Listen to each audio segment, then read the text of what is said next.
And Rev is starting to bowl again and get back up in his bowling and with his league, and he's throwing these amazing games. And you can hear him when he talks about it, he has a bounce. Now, even though his heart is not where it's supposed to be, even though there are blood clots and things that could take him and snatch him away right now, the reality is I'd rather be happy and snatched than unhappy and dead. Keep living till you die. There is no reason for you to focus in on all of the ills that are going on, because I know when you lost a loved one, I know it hurts, but you're still here. I can guarantee there's not no loved one who truly loves you who would come back and say, man, what are you doing? I'm gone. You ain't.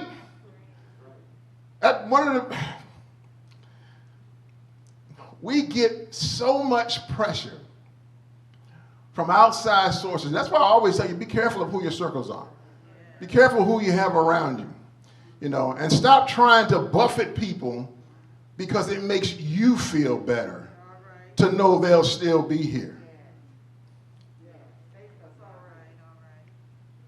My mom was ill.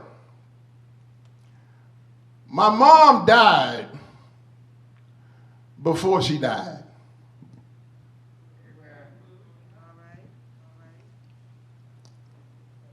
While she had life, she didn't have a will to live anymore.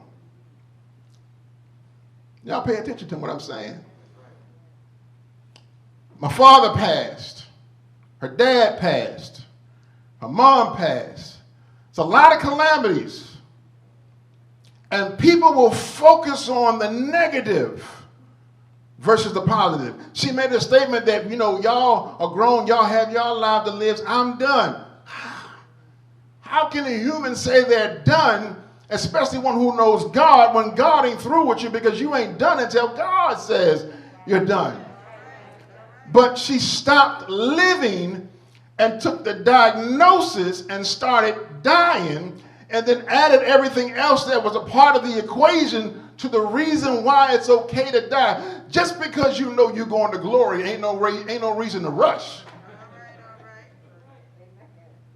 And you forget about all that's around you. She had her grandchildren. She was going to games. She was doing things that would help create life, but she didn't even want to take the medicine. She thought, if I take it, will it prolong it?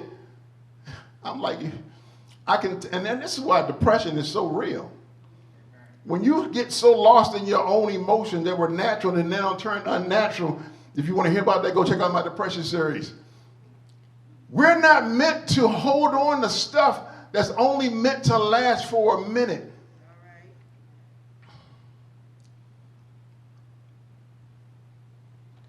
There was a time when I was going to the Poconos with my wife. Those who have been around know what the Poconos is when it comes down to a husband and a wife. It's about intimacy. It's about reconnecting. It's about doing all those wonderful things that you don't have time to do because you got a job, you got kids. You can't do things because the kids still up and they won't go to sleep. So you do a special getaway. So we're on our way to the Poconos, the Love Mountains. You know what I'm talking about. I had me the champagne tower room.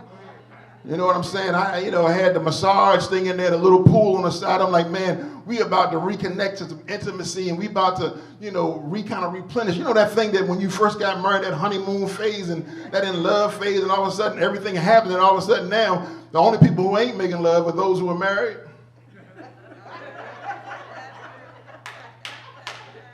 They didn't put that in the book. Too many responsibilities, too many things going on. And so I'm on my way to the Poconos, and I had taken a stress test. And the Friday before I was supposed to leave, the doctor called me up and said, Mr. Johnson, we need you to come in ASAP. I said, well, ASAP? Why would I come in ASAP? He said, well, we found a possible blockage, which means you're going to have a heart attack at any given moment now. And so I'm like, well, that heart attack going to have to wait. They said, oh, Mr. I don't understand. I said, well, first of all, I'm going out this weekend.